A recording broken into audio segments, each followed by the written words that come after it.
여러분 안녕하세요, 반갑습니다. 건담블리의 저룡입니다. 자, 오늘은 바로 이 프라모델 HG M9D 8K 리뷰를 해볼까 합니다. 와우, 버전 인비지블 빅토리로 발매했어요.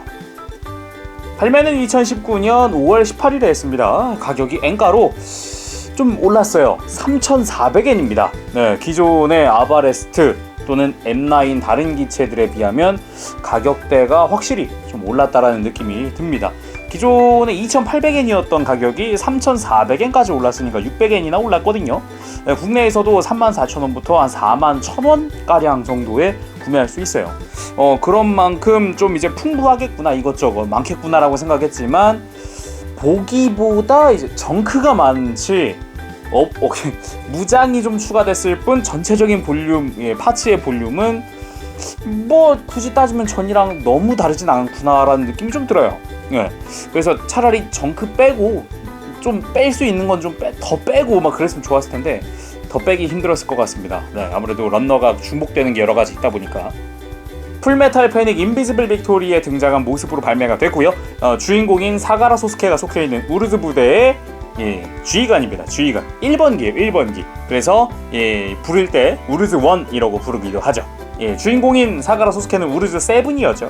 그래서 검은색으로 좀 독특한 M9 계통이지만 좀 독특한 형태, 그리고 변경된 외장들, 외형들, 실루엣, 그런 걸 보는 재미가 또 하나의 매력이다. 그리고 유니크한 검은색 계통의 메카다라는 그런 느낌 때문인지 보는 동안 이제 애니메이션 속에서 봤던 그 느낌이 확 와닿는 게 아주 좋더라고요. 그렇지만 점수는 10점 만점에 9점을 줄까 합니다. 솔직히 말해서 나온 것만으로도 참 감사해요. 나온 것만으로도 10점을 주고 싶다는 생각이 들어요. 8K까지는 솔직히 그렇게 큰 기대는 안 했어요, 개인적으로. 바리에이션이니까 되긴 되겠지만 뭐 기존의 다른 것들을 보면 솔직히 아바레스트에서 끊기는 경우가 되게 많았거든요. 뭐 아쉬운 점이라면 일단 첫 번째는 가격. 이 가격 부분에서 솔직히 말하면 정크가 좀 많아요. 무장이 추가된 거에 비해서 2,800엔에서 무장 추가된 거 해봤자 솔직히 3,000엔 정도라고 생각했는데, 와, 3,400엔은 좀 이란 생각이 좀 들었어요. 그런 것도 있지만 기존의 M9이나 아바레스트 때 가지고 있었던 발목 회전이 안 되는 거라든가 그런 부분에서 조금 아쉽다라는 생각이 그 부분은 들었습니다. 그렇지만 프라 자체만 놓고 보면 상당히 잘 나와서 접합선도 최소화시키고 사출색, 되게 솔직히 검은색 계통이 애매할 수 있는데 굉장히 잘 나와서 그 부분은 참 좋았습니다.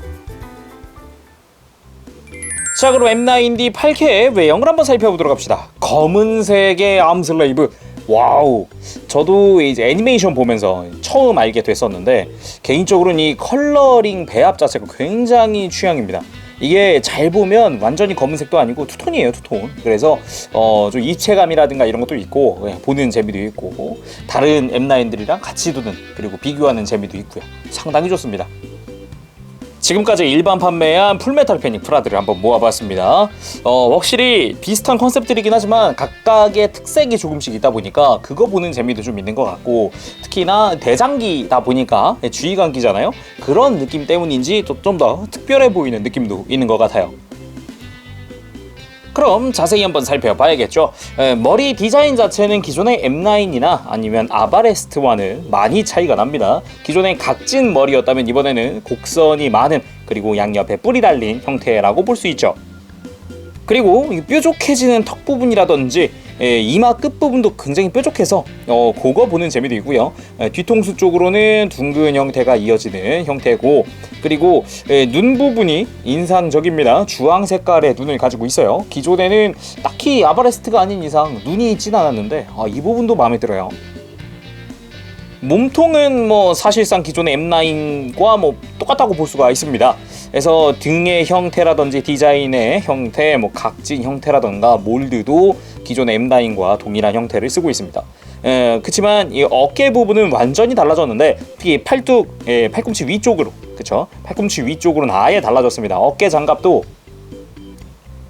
기존의 M9과 비교해도 크게 달라진 형태를 확인할 수 있죠. 아예 라운드진 형태의 어깨, 그리고 옆에서 보더라도 둥근 형태라고 볼 수 있겠습니다. 그리고 접합선을 최소화했기 때문에 그것도 확실히 괜찮다. 생각이 들고, 어깨 바깥쪽도 파츠 분할이 되어 있는 점 특히 마음에 듭니다. 몰드도 꽤나 볼만하기 때문에 검은색 기체지만 확실하게 디테일은 볼 수 있고요. 그리고 팔뚝 디자인 자체가 완전히 변경됐는데, 기존의 이런 각진 형태와는 전혀 다르게 바깥쪽으로 뾰족하게 조형이 나 있고, 그리고 팔뚝도 조금 더 둥근 형태 같은 느낌으로 되어 있습니다. 오, 이것 덕분에 안쪽 프레임도 변경이 되었어요. 팔뚝은 크게 달라진 거 없지만 팔꿈치가 달라졌습니다. 이쪽이 기존 M9 각진 형태와 함께 내부는 뭐 디테일 없이 그냥 심플한 형태입니다. 이번엔 조금 뾰족한 디자인과 함께 몰드가 보이고, 내부도 이렇게 추가 파츠를 덧대서 막아주는 형태로 바뀌었습니다. 골반은 크게 바뀐 건 없습니다. 허리 부분도 파츠 그대로 사용하고 있고, 이 고관 부분도 위에 스티커 붙이는 것까지 동일합니다. 그렇지만 허벅지 완전히 변경되어서 기존의 이것도 역시 각진 형태가 아니라 좀 라운드가 있는 형태의 그런 디자인으로 변경되었죠. 그렇지만 좀 단순하지 않을까 했는데, 입체감이 이런 파츠를 완전 덧대는 방식이다 보니까 접합선도 없애고 입체감도 살리고 굉장히 설계를 잘했다라는 그런 생각이 듭니다. 그리고 다리 쪽도 잘 보면 안 바뀐 것 같지만 바뀌었습니다. 종아리 파츠가 완전 바뀌었고, 무릎 아래쪽이 완전 바뀌었죠. 기존 M9의 다리와 비교하면 이렇게 몰드도 추가되었고, 종아리도 조금 두터워진 느낌이 있죠. 정면에서 보면은 확실히 두꺼워졌다는 것도 확인할 수 있습니다. 그리고 이 무릎 아래쪽의 파츠도 좀 더 두꺼운 파츠로 변경되면서 다리에 볼륨감을 더 실어줬죠. 발은 기존의 아바레스트 그리고 M9이 사용하던 발과 동일한 형태입니다. 내부 구조도 완전히 동일해요. 그럼 가동은 어떻게 되었을까요? 팔뚝 파츠가 바뀌고 뭐 외부 장갑이 바뀌면서 어떻게 달라지지는 않았을까 한번 보도록 하겠습니다. 이 목이 돌아가는 것 자체는 뭐 크게 달라진 건 없는 것 같습니다. 잘 돌아가고요. 그리고 이렇게 고개를 숙이고 드는 것도 꽤 많이 들어 올릴 수 있고 잘 움직입니다. 그리고 어깨가 이렇게 앞으로 꺾이는 것도 그대로 활용하고 있고, 폴리캡이 바깥으로 빠지는 것도 동일하고요. 어깨 장갑이 들어 올려지기 때문에 팔을 드는데 최대한 지장 없이 해주고 있습니다만, 뭐 이 부분은 어쩔 수 없는 것 같아요. 지금 이 팔뚝의 디테일과 이 어깨 장갑이 좀 맞닿는 부분이 있어서 팔을 들어 올리는 건 조금 벅차더라고요. 그렇지만 이쪽으로는 아바레스트가 더하기 때문에 뭐라고 할 말은 없습니다. 이쪽에서는 확실히 M9이 어깨에 걸리는 게 딱히 없어서 아주 좋았네요. 그리고 팔꿈치, 이중관절로 완벽하게 굽혀지는 팔꿈치 확인할 수 있고요. 허리는 뭐 여긴 바뀐 게 딱히 없죠. 회전 자유롭고, 그리고 가슴 들었다 숙였다 아주 자유롭고, 좌우로 꺾는 것도 뭐 기존 것 그대로입니다. 골반을 연장하는 기믹도 그대로기 때문에 다리를 들어 올리거나 옆으로 들거나 하는 행위를 크게 해줄 수 있습니다. 가동 범위가 굉장히 넓기 때문에 움직이는데 전혀 지장이 없습니다. 이 무릎 같은 경우는 이렇게 이중관절로 완벽하게 굽혀지고요. 종아리와 허벅지가 바뀌었다고 해도 일단 관절은 그대로니까. 거기다 발목도 크게 달라진 건 없습니다. 옆으로 꺾이는 거 굉장히 많이 움직이고요. 뒤로 뻗는 것도 발목이 쭉 뒤로 빠지게 되어 있고, 발바닥이 앞으로 굽히는 것도 그대로고요. 단지 아바레스트 때도 느꼈지만 이제 좌우 회전은 없습니다. 이거는 레바테인만 발목 회전이 있는 거죠. 자, 무장 확인해 보도록 합시다. 먼저 크림슨 엣지 단분자 커터. 이쪽은 8K가 사용을 하던 단분자 커터인데, 일단 칼집 형태만 보더라도 내부에 칼날이 어떻게 되어 있을지는 딱 보이죠. 이렇게 곡선 형태의 꺾인 형태의 단분자 커터가 특징입니다. 기본 디테일이나 이런 것도 상당히 잘 챙겨줬고, 특히나 이런 손잡이의 디자인 특히나 마음에 드는 부분이고요. 중간 가드가 뒤집어 보면은 이렇게 골다공증이라는 것만 빼면 상당히 완벽한 무장이라고 생각을 합니다. 물론 이 칼집도 2개 다 들어있는데, 칼집의 조인트를 이용을 하면은 허벅지에 보관이 가능하죠. 그리고 이번엔 신규 무장인 오테긴의 히트랜스, 말 그대로 창 형태의 무장입니다. 뒷부분에는 이렇게 마치 견착대 같은 디테일이 존재하고, 이렇게 손잡이를 따라오면은 렌스의 끝부분이 등장을 합니다. 여기에 3mm 조인트가 있기 때문에 수납을 하거나 뭐 다양하게 써먹을 수 있겠고, 그리고 이 렌스라는 독특한 이점이 있지만 끝부분에 마치 파일 벙커처럼 생겼지만, 이거는 총알이라고 볼 수 있습니다. 히트탄 디테일이 꽤 총알처럼 진짜 깔끔하고요. 이렇게 뽑을 수도 있기 때문에 마치 나중에 날아가는 형태를 재현할 수도 있겠네요. 나머지 무장으로는 기본 무장인 40mm 라이플, 이제 IV 버전 되면서 신규 무장인 그라츠말리허도 그대로 들어가 있고요. 기본 무장 중 하나인 단분자 커터도 그대로 들어가 있습니다. 라이플이나 단분자 커터를 수납하는 조인트도 그대로기 때문에 이 허리 쪽에 당연히 이렇게 빼서 자 이렇게 수납이 가능합니다. 전용 무장을 통해서 이렇게 포즈를 취해봤습니다. 와, 크림슨 엣지 멋있는데요. 야, 이 단분자 커터의 매력을 10분 발산하는 그런 무장 아닌가 싶어요. 신규 무장인 히트 랜스로도 한번 포즈를 취해봤습니다. 와우, 이 랜스라는 무장의 특색을 좀 살려준다면 훨씬 더 멋진 포즈들 취할 수 있겠네요. 자, 그럼 기믹과 구성도 살펴보도록 합시다. 먼저 구성. 일단 구성은 옵션이 정말 많습니다. 신규 무장이 무려 4개나 추가가 됐기 때문에 히트랜스 2개, 거기다가 크림슨 엣지 2개에다가 기존에 들어있었던 머신건들 때문에 굉장히 풍부해 보이죠. 일단 상당히 풍부하고 일단 부피가 커서 유독 더 풍부해 보이는 걸 수도 있겠죠. 그리고 무장손이 한 세트 들어가 있는 걸로 해서 편손들과 함께 2종류 들어가 있고요. 근데 이것만 보면 가격대가 솔직히 납득이 안 됩니다. 3,400엔 치고는 상당히 구성이 한두 개는 더 있어야 될 것 같아요. 근데 암슬레이브 기준 역대급으로 정크가 많이 남습니다. 기존에 이제 M9에 사용하던 파츠, 그리고 이제 아바레스트에 공용으로 쓰던 파츠들도 상당히 많이 남아요.